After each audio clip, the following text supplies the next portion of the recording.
this chapter is elimination of excretory product and excretion. So this chapter deals with the basic anatomy of kidney, and it starts with the giving you that there are various kinds of organism on the basis of excretory product that they release. Means तीन category के organism होते हैं, किस तरह का waste वो release कर रहे हैं. कुछ ऑर्गेनिज्म जैसे फिशेस होती हैं, अमोनिया के फॉर्म में ही वेस्ट अपनी बॉडी से रिलीज करती हैं. तो इस तरह की प्रोसेस को excretion of ammonia through the body by the organism is ammonotelism. इसको अमोनोटैलिज्म कहते हैं. और अमोनिया एक टॉक्सिक गैस है, नाइट्रोजन का मेटाबॉलिक प्रोडक्ट है, और वो रिलीज होना जरूरी है. ठीक है, तो वो डायरेक्टली वाटर में रिलीज हो जाती है.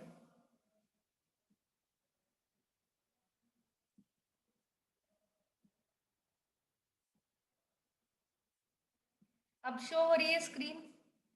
प्रोसेस ऑफ एक्सक्रीशन हम लोग शुरू कर रहे हैं, जिसमें कौन सा प्रोडक्ट रिलीज होता है ऑर्गेनिज्म से, उसके बेसिस पे एक्सक्रीशन का प्रोसेस बोला जाता है. अमोनोटैलिज्म में excretion of ammonia is taking place. It is seen in aquatic insects, fishes, aquatic amphibians, and ammonia क्योंकि readily soluble होती है वाटर में, और वो ये पानी में ही रहते हैं, aquatic organism है, तो बॉडी सरफेस से ये डिफ्यूज होके और गिल सरफेस से डिफ्यूज होके अमोनियम आयंस वाटर में डिसॉल्व हो जाते हैं और वेस्ट रिलीज हो जाता है. किडनी इसमें कोई ज़्यादा सिग्निफिकेंट रोल प्ले नहीं करती. देन इसके बाद जो ऐसे ऑर्गेनिज्म है जो टेरेस्ट्रियल लाइफ से वी कैन से अडेप्ट कर चुके हैं, मतलब लैंड पे रहते हैं, वो लेसा टॉक्सिक नाइट्रोजनस वेस्ट जैसे कि यूरिया या यूरिक एसिड रिलीज कर सकते हैं. दोनों तरह के अलग अलग कैटेगरी के ऑर्गेनिज्म है. जो यूरिया रिलीज करते हैं उसे तो यूरियोटैलिक कहते हैं, और जो यूरिक एसिड रिलीज करते हैं उन्हें यूरिकोटैलिक. तो इस तरह की तीन कैटेगरी हो गई, अमोनोटैलिज्म, यूरियोटैलिज्म और यूरिकोटैलिज्म. ठीक है, हाँ, ये प्रोसेस है जिससे कि वेस्ट एक्सक्रीशन की प्रोसेस का नाम रख दिया on the basis of excretory product. तो यूरियोटैलिज्म में क्या, यूरिया के फॉर्म में बॉडी से वेस्ट, जैसे हम लोग हैं, हम ह्यूमन हैं, और हम जो ज़्यादातर मैमल्स हैं वो यूरियोटैलिक है. मतलब हम लोगों का जो यूरिन होता है उसके अंदर मेन वेस्ट क्या होता है, हमारा यूरिया. ठीक है, तो हम यूरिया के फॉर्म में नाइट्रोजनस वेस्ट को रिलीज करते हैं क्योंकि उसमें कंपैरेटिवली लेस वाटर डिसॉल्व के लिए चाहिए, तो हमारा यूरिन भी डाइल्यूटेड ही होता है. ठीक है, अब यूरिक एसिड क्या है, और कॉन्सेंट्रेटेड फॉर्म है. तो यूरिया से भी ज़्यादा अगर क्रिस्टल्स की फॉर्म में, यूरिक एसिड की फॉर्म में कोई ऑर्गेनिज्म रिलीज कर रहा है और उसे बहुत कम पानी चाहिए वेस्ट के फॉर्म में रिलीज होने के लिए, तो डेजर्ट के एनिमल्स जैसे उन्हें वाटर को कंजर्व करना है, तो वो क्या करेंगे, यूरिक एसिड की फॉर्म में, क्रिस्टल के फॉर्म में वेस्ट रिलीज करेंगे. ठीक है,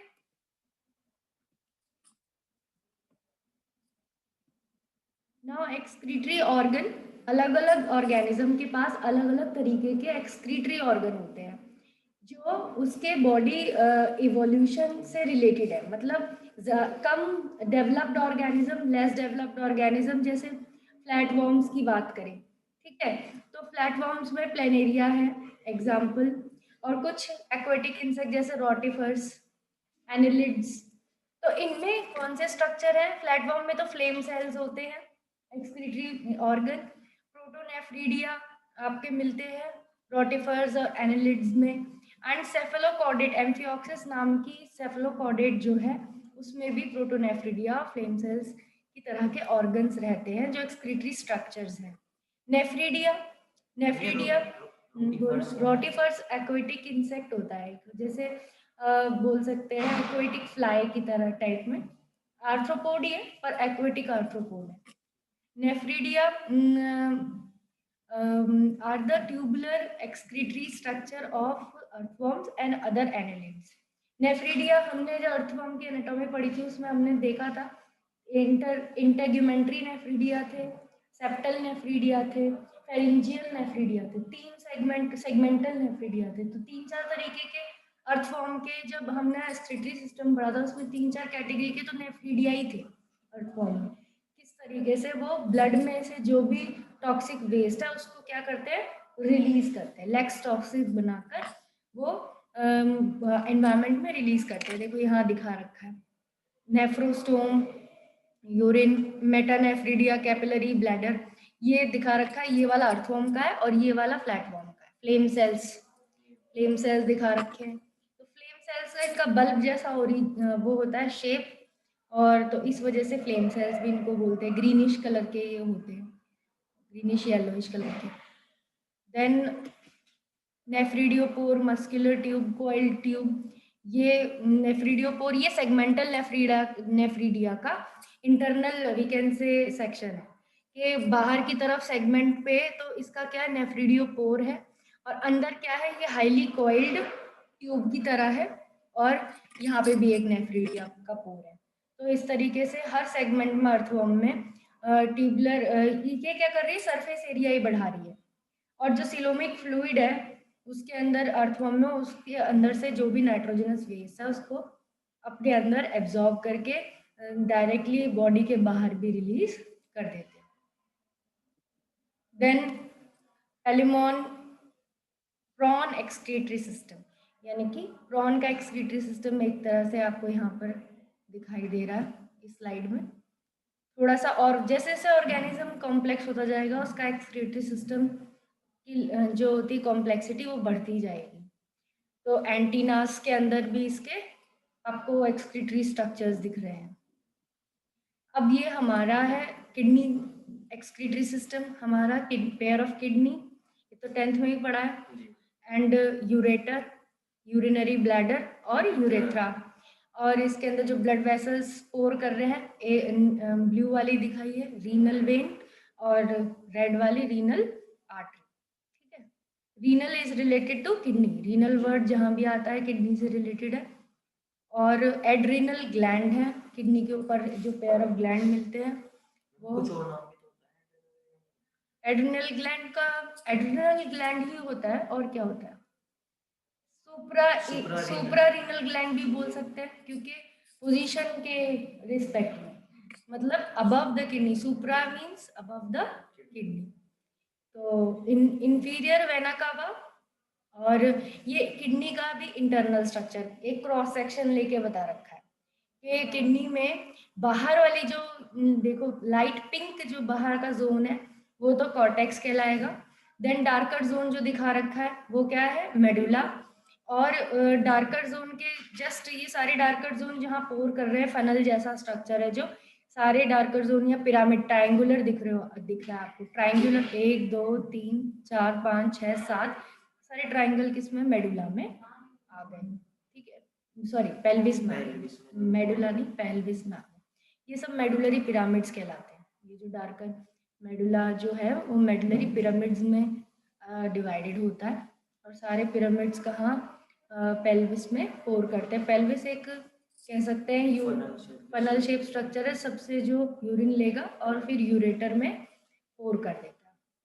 ठीक है, और वेना कावा जो आर्टरी होगी वो तो ब्लड लाएगी, ठीक है, यहाँ पर प्योरिफिकेशन के लिए, और वेन जो है कलेक्ट करके वापस ले जाएगी, प्योरिफाइड ब्लड वापस ले जाएगी। देन ये इसका थोड़ा ब्रॉडर व्यू दिखा रखा है, एनसीईआरटी का ही डायग्राम है, आप एनसीईआरटी में देख सकते हो। सबसे बाहर से अंदर की तरफ आएंगे तो बाहर कॉर्टेक्स है, और जो इसकी प्रोटेक्टिव कवरिंग है वो रीनल कैप्सूल कहलाता है। ये जो प्रोटेक्टिव कवरिंग आपको दिख रही है double layer, this is renal capsule. तो कनेक्टेड टिश्यू की और फैटी टिश्यू की बनी हुई होती है।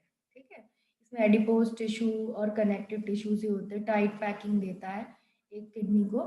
ठीक है, और कुशन जैसा भी देता है थोड़ा सा, क्योंकि हर इंटरनल ऑर्गन को क्या चाहिए, थोड़ी सी फ्रिक्शन की, वी कैन से किसी भी तरह का शॉक एब्जॉर्बिंग चीज़ चाहिए, क्योंकि कैसा भी फ्रिक्शन वो ताकि क्या कर सके, शेप, हाँ डैमेज नहीं हो।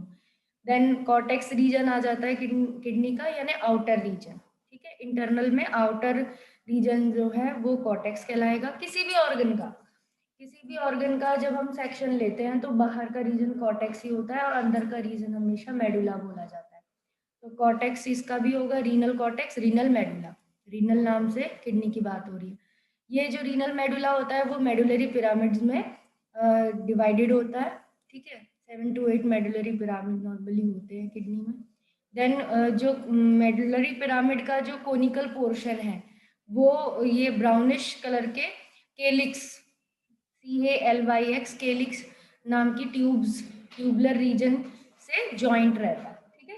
ये फाइन ट्यूब्स हैं जो मेडुलरी पिरामिड से सिक्रीशंस ले रही हैं, यूरिन जो ये बनाएंगे, क्योंकि यूरिन इन्हीं में बनता है, मेडुलरी पिरामिड और कॉर्टेक्स रीजन में बनता है। ये जो आपको शेडेड लाइंस दिख रही हैं, शेडेड लाइंस एक्चुअली में नेटवर्क ऑफ नेफ्रॉन्स है यहाँ पे बहुत सारे नेफ्रॉन्स होते हैं। तो वो सारे के सारे यूरिन बना रहे होते हैं, तो सारा ड्रॉप बाय ड्रॉप जितना भी ml यूरिन बन रहा था पर मिनट वो केलिक्स में आके पोर होने लगता है। देन ये सारे केलिक्सेस किस में ज्वाइन हो जाते हैं, रीनल पेल्विस में ज्वाइन हो जाते हैं। ये ब्रॉडर एरिया सारे रीनल केलिक्स पेल्विस में ज्वाइन हो जाते हैं और फिर पेल्विस जो कि है यूरेटर उसमें चला उसमें पोर कर देता है। Pelvis opens into the ureter, ये बोल सकते हैं। और पेल्विस और यूरेटर का ये जो एक कर्व्ड रीजन है, कह सकते हैं जो एक नॉच है, या कह सकते हैं किडनी का लास्ट पार्ट, हिलम बोल देते हैं इसको, क्या बोलेंगे, हाइलम, HILUM, हाइलम बोल देते हैं। यहाँ पे नहीं मार्क को रखा, आगे दिया होगा। The structure of kidneys are reddish brown bean shaped structure situated between the level of last thoracic and third lumbar vertebra, ठीक है। तो लास्ट तो थोरैक्स की यानी चेस्ट वाली जो हड्डियां हैं उनकी लास्ट वाली एंड 12th पेयर रिब, आपके थोरैक्स में कितनी पेयर की वो है हड्डियां, 12।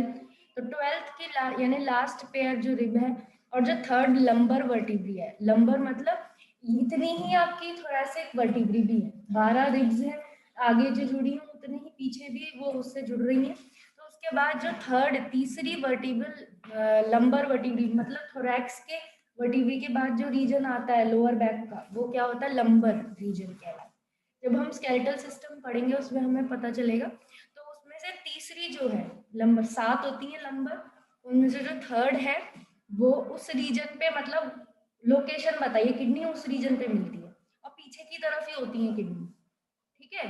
तो इसी वजह से ये बताया है कि it is situated between the levels of last thoracic and third lumbar vertebrae close to the dorsal inner wall, dorsal तरफ मतलब बैक की तरफ of the abdominal cavity. Each kidney of an adult human measures 10 to 12 centimetre in length, इतनी लंबाई में होती है, और 5 to 7 सेंटीमीटर चौड़ाई में होती है। 2 से 3 सेंटीमीटर इनकी थिकनेस होती है। विद एन एवरेज वेट 120 से 170 ग्राम तक इनका वजन होता है किडनी का, एक किडनी का, ठीक है। Toward the centre of the inner concave surface of the kidney is a notch called hilum, जो मैं बता रही थी, किडनी में जो कर्व है जहाँ से वो निकल रहा है पेल्विस, उस कर्व को हिलम बोला जाता है।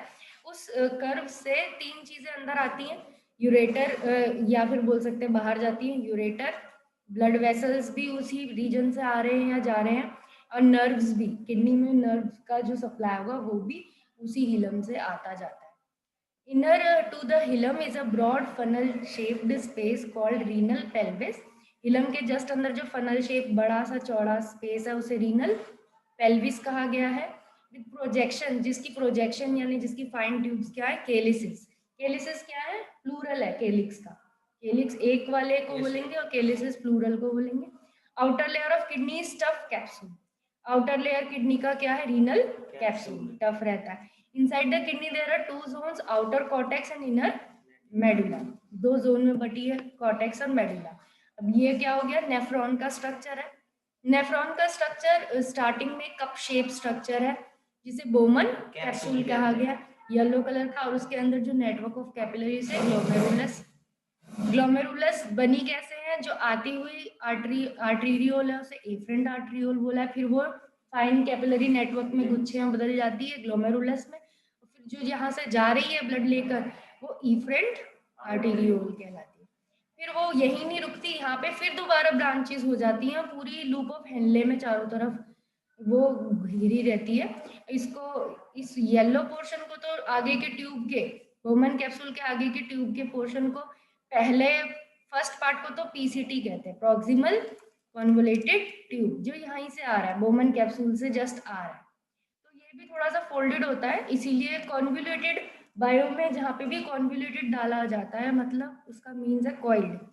प्रॉक्सिमल मतलब नियर या फिर फर्स्ट, जो कि बोमन कैप्सूल के जस्ट नियर है। एट शॉर्ट डिस्टेंस को प्रॉक्सिमल चीज बोलते हैं कि कुछ प्रॉक्सिमल है। और कॉन्वोल्यूटेड मतलब फोल्डेड ट्यूब्यूल, तो प्रॉक्सिमल कॉन्वोल्यूटेड ट्यूब्यूल है। फिर एक यू शेप की ट्यूब आ जाती है जिसे लूप ऑफ हेनले कहते हैं, जिसमें नीचे जाने वाली को डिसेंडिंग और ऊपर आने वाली को असेंडिंग लिम्ब कहते हैं, जिसमें फ्लूइड नीचे जा रहा है और फ्लूइड ऊपर आ रहा है, तो डिसेंडिंग और असेंडिंग। और फिर दूसरी डिस्टल कन्वोल्यूटेड ट्यूब्यूल मतलब दूर, जो नेफ्रॉन के लास्ट पार्ट में फोल्डेड रीजन आता है उसे डिस्टल, डिस्टल मतलब होता है फार ऑफ, तो डिस्टल कन्वोल्यूटेड ट्यूब्यूल। और फिर ये लास्टली किसमें जुड़ जाती है, कलेक्टिंग डक्ट में। ये यहाँ पर शायद मार्क नहीं दिख रहा हमें, ये जो लास्ट वाला क्या है, ये क्या होगा, ये जो जैसा पिलर जैसा खड़ा है जो लास्ट में, जिसमें और भी ट्यूब जुड़ती हुई दिख रही हैं, तो ये कलेक्टिंग डक्ट कहलाता है। ये कहलाता है कलेक्टिंग डक्ट। ठीक है। अब जो मेल्फिजियन बॉडी, मेल्फिजियन बॉडी क्या, दोनों को मिला के अगर बोलो, यानी कि ग्लोमेरुलस को और बोमन कैप्सूल को, दोनों को अगर साथ में बोला जाता है तो ये मेल्फिजियन बॉडी का डायग्राम है, आपकी बुक में दिया है एनसीईआरटी में।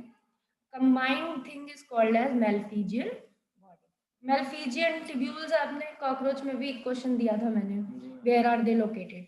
मेल्फिजियन is also related to the excretory system, तो ब्लड की फिल्ट्रेशन करने वाली जो बॉडी है वो यही है एक्चुअली में, क्योंकि फिल्ट्रेशन इसी में हो रहा है और कहीं भी फिल्ट्रेशन नहीं हो रहा, बाकी सब जगह सिक्रीशन या तो रीअब्जॉर्प्शन, पर फिल्ट्रेशन का प्रोसेस का पहला स्टेप यही होता है, तो इसलिए इसे मेल्फिजियन बॉडी कहते हैं। आने वाली जो ब्लड वेसल होती है वो चौड़ी होती है, उसका डायमीटर बड़ा होता है, और जो जाने वाली वेसल होती है वो बहुत पतली होती है फ्रंट। तो इस वजह से क्या होता है, इस वक्त जब आने वाला जो प्रेशर होता है बहुत हाई होता है, क्योंकि बहुत सारा वॉल्यूम में आ रहा है एकदम से ब्लड, उसका डायमीटर भी बड़ा है।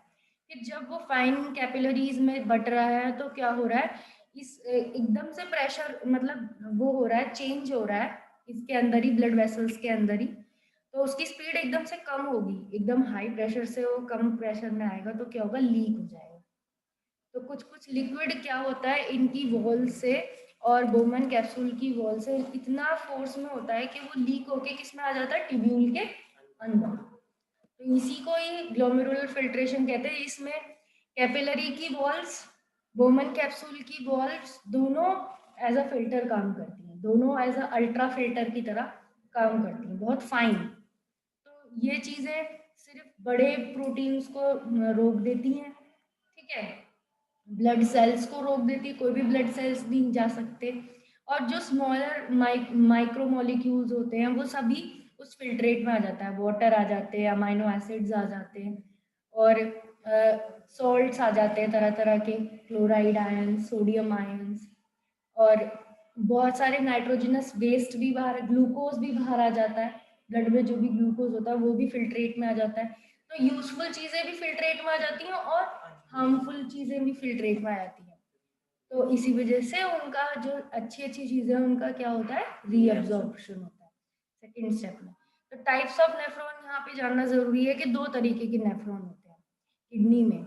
तो जो मेजॉरिटी ऑफ नेफ्रॉन होते हैं, the loop of Henle is too short and extends only very little into the medulla, such nephron are called cortical nephron. ऐसे नेफ्रॉन जो छोटे हैं साइज में, जिनकी लूप ऑफ हेनले शॉर्ट होने की वजह से मेडुला में आ ही नहीं पा रही, सिर्फ सारे सिमट के वो कहाँ रह जा रहा है, कॉर्टेक्स में रह जा रहा है, तो इसीलिए उसको कौन से नेफ्रॉन कहा जाता है, कॉर्टिकल नेफ्रॉन। जो नेफ्रॉन कॉर्टेक्स में ही we can say are located, more they are lying in the cortex, और बहुत छोटी लूप ऑफ हेनले का पार्ट ही सिर्फ कहाँ जाता है, मेडुला में, तो वो कॉर्टिकल नेफ्रॉन्स होते हैं। Then in some of the nephrons loop of Henle बहुत लंबी होती है जो डीप मेडुला तक जा पाती है, इनको क्या कहते हैं, जक्स्टा मेडुलरी नेफ्रॉन। ये दो तरीके के, ये जक्स्टा मेडुलरी, जो कॉर्टिकल एवरेज, सिर्फ यही दोनों का देखा गया है, जुक्स्टामेडुलरी और कॉर्टिकल, दो ही टाइप्स के देखे गए अभी तक तो एनाटॉमी में। ये इसीलिए है इस तरह की एनाटॉमी, कंपैरिजन में है, और इस वजह से भी है कि उसकी शेप इस तरह की है किडनी की, कि कॉर्टेक्स में सिर्फ कॉर्टिकल नेफ्रॉन्स हैं, फिर मेडुला में डीप में आए हैं, बनावट में जब बने तो इसी तरह से बन पाए। और इन दोनों का ही रोल, जब ये क्या करेंगे, यूरिन फॉर्मेशन करेंगे, तो इन दोनों का ही रोल कुछ यूरिन में यूरिया की कॉन्सेंट्रेशन बढ़ाने में हेल्प करता है। ठीक है, जो मेडुला वो जब हम पढ़ेंगे आगे स्टेप्स ऑफ यूरिन में क्लियर होगा कि इनका क्या वी कैन से इम्पोर्टेंस है, जक्स्टा मेडुलरी का क्या इम्पोर्टेंस है और कॉर्टिकल का क्या इम्पोर्टेंस है। यहाँ पर दिखा रखा है किडनी का। ठीक है, तो ये बाहर वाला रीजन तो कॉर्टेक्स है, और जो इधर मेडुला वाला जो ट्राइंगल में वो मेडुला है। तो इधर तक देखो, यहाँ तक कि पेल्विस तक भी आ रखे हैं, कुछ नेफ्रॉन्स की जो लेयर है वो यहाँ तक भी आ जा रही है। तो यहाँ पे कॉर्टेक्स में इसकी इतनी सी लूप ऑफ हेनले ही जा रही है बस मेडुला में, बाहर वाले नेफ्रॉन की, कॉर्टिकल नेफ्रॉन की, जबकि जक्स्टा मेडुलरी की क्या है, डीप में चली गई है, कलेक्टिंग डक्ट भी और लूप ऑफ हेनले भी पूरी किस में है, मेडुला के अंदर ही। तो ये दो तरह के नेफ्रॉन याद रखते हैं। वासा रेक्टा किसको कहते हैं, वासा रेक्टा जो कि इफ्रेंट आर्टरियोल, इफ्रेंट आर्टरियोल जो कि ग्लोमेरुलस से निकलती है और जो फाइन कैपिलरी नेटवर्क के रूप में लूप ऑफ हेनले के चारों तरफ एक जाल जैसा बना के रखती है, उस पूरे कैपिलरी नेटवर्क को क्या कहते हैं, vasa recta. It is the peritubular capillary network, ये भी बोल सकते हैं पीटीसीएन, तो पीटीसीएन बोल दो या वासा रेक्टा बोल दो। ये माइन्यूट वेसल्स का एक नेटवर्क है जो पैरेलल रन करता है हेनलेस लूप के, यू शेप जो हेनलेस लूप है उसके चारों तरफ रन कर रहा है ना, ये वाला, ये ब्लूइश इधर से वेन और इधर से आर्टरीज की टाइप में। तो ये पूरा नेटवर्क क्या कहलाता है, वासा रेक्टा कहलाता है। इधर भी दिखा रखा होगा, इधर भी मार्क नहीं है, बट ये जो रेडिश पूरा नेटवर्क है जो इसके पैरेलल रन कर रहा है लूप ऑफ हेनले की, इसको ही क्या लेबल करते हैं, वासा रेक्टा लेबल करते हैं। अब urine formation involves three main processes, तीन मेन प्रोसेस हैं इसमें। ग्लोमेरुलर फिल्ट्रेशन, यानी ग्लोमेरुलस में फिल्ट्रेशन होगा सबसे पहले ब्लड का, देन रीअब्जॉर्प्शन, यूजफुल चीज़ों का रीअब्जॉर्प्शन होएगा, एंड देन लास्टली सिक्रीशन, कुछ ऐसी चीज़ें अगर और रह गई हैं ब्लड में जिन्हें सिक्रीट होना चाहिए तो सिक्रीशन होगा। ठीक है, that take place in different parts of nephron, और ये अलग अलग पार्ट्स में होता है। कुछ आपका मेलफिजियन बॉडी में हो जाएगा जब फर्स्ट स्टेप है ग्लोमेरुलर फिल्ट्रेशन, रीअब्जॉर्प्शन आपका लूप ऑफ हेनले में होगा, और सिक्रीशन आपका डीसीटी पोर्शन में होता है। ग्लोमेरुलर फिल्ट्रेशन का बता रखा है, फर्स्ट स्टेप है यूरिन फॉर्मेशन का, फिल्ट्रेशन। हाँ, तो स्टेप्स हम कल को करेंगे, और आज हमने क्या पढ़ा है, एनाटॉमी वगैरह पढ़ी किडनी की, यूरिन फॉर्मेशन के 3 स्टेप पढ़े, वासा रेक्टा पढ़ा। वासा रेक्टा नेफ्रॉन में कैपिलरी नेटवर्क को, यहाँ पे आप नेफ्रॉन देख रहे हो येलो कलर का, तो उसमें जो इफरेंट आर्ट्रियोल आके जो नेटवर्क बना रही है लूप ऑफ हेनले के चारों तरफ, वो वासा रेक्टा है। नेफ्रॉन का डायग्राम आपको याद होना चाहिए। स्ट्रक्चर ऑफ किडनी पढ़ी कि ये स्ट्रक्चर ऑफ किडनी है, मतलब रीनल कैप्सूल से कवर्ड रहती है, बाहर वाला पोर्शन कॉर्टेक्स होता है, अंदर वाला पोर्शन मेडला होता है, केलिसिस होते हैं, पेल्विस होती है, और हिलम रीजन में रीनल आर्टरी और रीनल वेन होती हैं। देन नेफ्रिडियोपोर, मेटानेफ्रिडियम, फ्लेम सेल्स, ये तरह तरह के ऑर्गेनिज्म के हमने एक्सक्रीटरी ऑर्गन के बारे में पढ़े, और प्रोसेस ऑफ एक्सक्रीशन पढ़ा कि अमोनोटेलिज्म और यूरिकोटेलिज्म क्या होता है, यूरियोटेलिज्म क्या होता है। अब हम जो हमारा टेस्ट पेपर है उसको देखते हैं, क्या उसके एमसीक्यूज हैं, हम कर पा रहे हैं कि नहीं कर पा रहे। आप लोगों को सॉल्व करने के लिए मैंने लिंक भी भेजा है, और हम यहाँ पे भी डिस्कस कर सकते हैं उसको। जो हमारे रेस्पिरेटरी वाला चैप्टर है जो हमने अभी भी फिनिश किया उसी का ही है।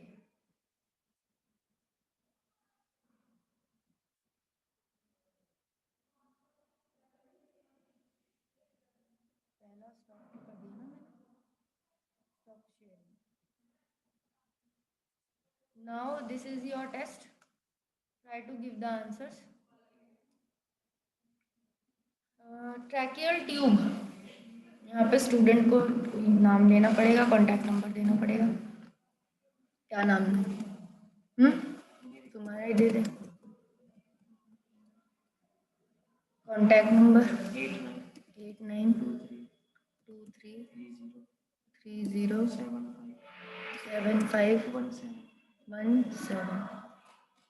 Tracheal tube divides into right and left bronchi at the level of, जो ट्रैकिया की ट्यूब है वो कौन से लेवल पे डिवाइड होती है, मतलब ये जो लंग्स में जाती है, 7th 5th 4th या 6th? 7th thoracic vertebrae। Then ये बाद में आंसर्स भी बता देगा, correct answers. Vital capacity of our lung includes all the following except, vital capacity में सारी होती हैं सिर्फ इसको छोड़कर, IRV, RV, ERV, TV। Vital capacity किस किस का सम है?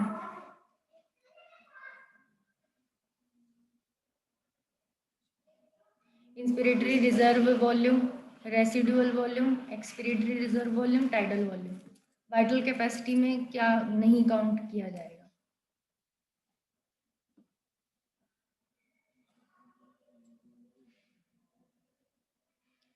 बताओ। रेसिडुअल वॉल्यूम, रेसिडुअल तो अंदर ही होगा ना, रेसिडुअल क्योंकि हमेशा ही रहता है, चाहे हम एक्सपायर करें चाहे नहीं करें, तो फिर तो ये नहीं हो सकता। हाँ, क्योंकि ये तो हमेशा ही रहेगा। तो बताओ। टाइडल वॉल्यूम तो हम ये छोड़ रहे हैं, वो भी नहीं हो सकता। ERV या IRV, एक्सपिरेटरी रिजर्व वॉल्यूम या फिर इंस्पिरेटरी रिजर्व वॉल्यूम, क्या नहीं हो सकता? इंस्पिरेटरी रिजर्व वॉल्यूम, क्योंकि हमने रिजर्व वॉल्यूम तो पहले ही काउंट कर लिया ना। पर फोर्सफुली वाइटल कैपेसिटी क्या है, लंग की कैपेसिटी कितना हम ज्यादा से ज्यादा ले सकते हैं। हमने क्योंकि टाइडल वॉल्यूम कर लिया है, तो उसमें टाइडल वॉल्यूम में दोनों आ जाएगा, तो फिर IR को नहीं होगा। टाइडल वॉल्यूम तो ये होती है normal average. Yes ma'am, normal हम कितना ले रहे हैं, और फिर हमने इंस्पिरेटरी में फोर्सफुली जो रेस्ट लेते हैं एक्स्ट्रा, वो आता है। बताओ किस पे लगाना चाहिए? IRV। Skin is the only respiratory organ in, skin only respiratory organ इनमें से किस में है? लार्वे ऑफ मॉस्किटो, पेरीपैटस, हिरुडिनेरा ग्रैनुलोसा और रैनाटिग्रिना। रैनाटिग्रिना तो फ्रॉग है, हिरुडिनेरा क्या है? आपकी जोंक है, आपका एनालिड है। पेरीपैटस क्या है? Peripatus is your that kind of bird है, और मॉस्किटो। तो स्किन इनमें से किसकी रेस्पिरेटरी ऑर्गन है? ओनली रेस्पिरेटरी ऑर्गन तो एनिलिडा की है, क्योंकि मोस्टली वो स्किन से ही करते हैं। Then pharynx is the common passage for the food and air, but still food does not go into the windpipe due to presence of, किसकी वजह से नहीं जा पाता खाना?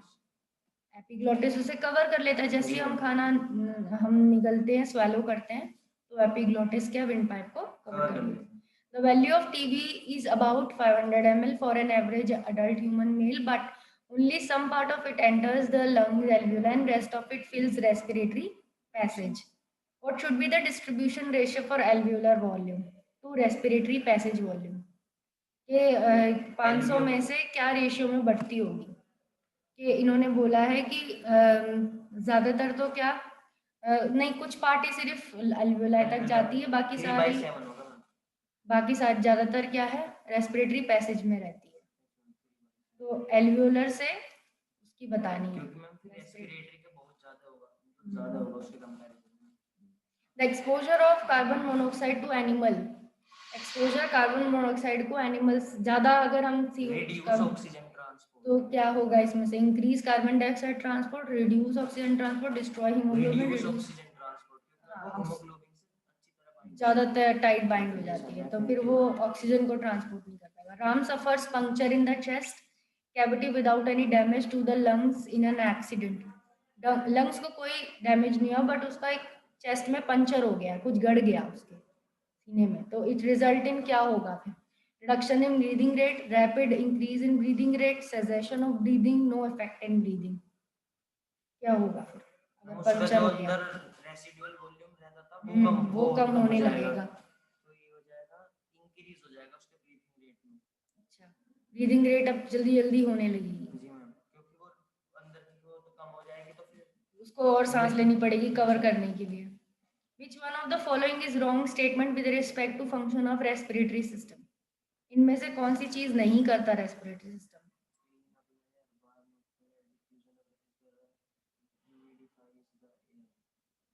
Which one of the following is wrong statement with respect to function of respiratory system? Clean up the clean नहीं करेगा। अगर वो तो सिर्फ उसको क्या कर सकते हैं, पार्टिकल्स को रोकती है। अगर कोई इरिटेटिंग पार्टिकल्स म्यूकस मेम्ब्रेन या हेयर्स के, तो स्नीजिंग से वो निकाल ही देता है वैसे। वार्म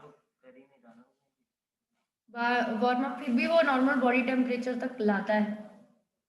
और ह्यूमिडिफायर्स रेस्पिरेटरी सिस्टम का फंक्शन नहीं है। मुझे तो क्लीन अप लग रहा है, पर देखो वार्म अप कर देते, कोई बात नहीं, बाद में तो हमें आंसर पता ही चलेंगे। Respiration in insect is due to the direct exchange due to gases. किसके थ्रू होता है रेस्पिरेशन इन इंसेक्ट? कौन सा सिस्टम होता है इंसेक्ट? तो by tracheal tube directly with humosphere which when exchange tissues. Tracheal system से हो जाता है। If the TLC is total lung capacity, if the total lung capacity, इनमें ये फॉर्मूले याद होने चाहिए तभी निकाल पाओगे सब चीज़ें। इफ टीएलसी इज, मैंने बोला था ये इम्पोर्टेंट है, 5500 ml, IRV 2950 ml, and ERV is 900 ml. TB is 500 ml. Then what will be the value of RV? RV की क्या वैल्यू है? मैम TLC में से ये इन तीनों को प्लस करके माइनस कर देंगे। हाँ सही तो है, हो जाएगा, करो। ये हो जाएगा, ये हो गया 1400, 1400, 14 इसमें आ गया, 14 हो गया 4350, 4350, 4350,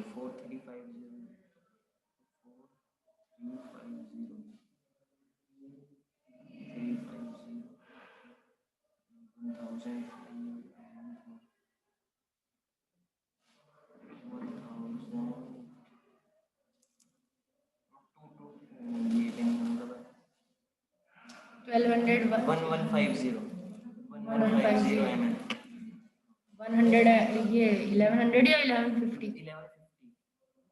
चलो सबमिट करते हैं, देखते हैं क्या आता है, कितना स्कोर आता है। व्यू स्कोर कौन से गलत हुए? 4 बहुत सारे गलत हो गए। Tracheal tube divide into right and left bronchi, fifth thoracic vertebrae. Then vital capacity of lungs include all the following except RV। RV का है स्किन, ये स्किन वाला ठीक है, फेरिंग्स वाला भी ठीक है, एपिग्लोटिस, ये वाइटल कैपेसिटी टीवी, ये याद रखने पड़ेंगे। 500 में कह रहा था कि ज्यादातर उसमें ही है। हाँ तो 7:3, करेक्ट आंसर 7:3 है। What should be the distribution of ratio for alveolar volume to respiratory passage? alveolar volume मतलब alveoli में तो कम जाती है, तो हम 3/7 ही 3/7 होना चाहिए। पता है ये गलत हो, ये भी हो सकता है। हाँ हाँ, उसी सेंस से तो हमने 3/7 लगाया था। उसने अपोजिट दे दिया। कभी कभी ये भी गलत होते हैं, मैंने थोड़ी बनाया है ये तो मैं किसी ऑनलाइन से ही चेक किया है। मैंने बनाया होता तो मैं श्योर होती। तो वैसे तो इसमें आना चाहिए 3/7 ही आना चाहिए, करेक्ट ही माना जाएगा, 5 माना जाएगा तुम्हारा स्कोर। The exposure of carbon monoxide to animal reduces destroy haemoglobin, ये भी रिड्यूसेस ही होना चाहिए, डिस्ट्रॉय तो नहीं करेगा हीमोग्लोबिन को, हीमोग्लोबिन को डिस्ट्रॉय नहीं करता। ये भी करेक्ट होगा, 6 होगा फिर स्कोर तुम्हारा। And Ram suffers from puncture, rapid increase in birth, cessation of breathing, breathing रुक जाएगी, ये बोल रहा है। सीसेशन, हाँ सर बस हो गई। Which one of the following is wrong statement with respect to, इसमें काफी आंसर्स का हेरफेर है। Clean up the air, correct answer. ये तो हो सकता है क्लीन अप ऑफ एयर, क्योंकि मुझे पता है म्यूकस मेम्ब्रेन क्या करती है, हम लोअर कर, उसको वार्म करती है। 10th में भी तो पढ़ा है हमने कि इट वार्म्स द एयर। जब हम ऐसे करते हैं सर्दियों में तो आती है ना भाप, उसमें गर्माहट आती है सांसों में। Respiration in insect is directly due to the exchange of gases, ये तो ठीक है। ट्रैकियल ट्यूब टीएलसी वाला भी कैलकुलेशन ठीक है। तो जब ये कैलकुलेशन ठीक है तो आरवी वाले में श्योर हैं कि नहीं पता नहीं। वाइटल कैपेसिटी का फॉर्मूला देखें, वाइटल कैपेसिटी ऑफ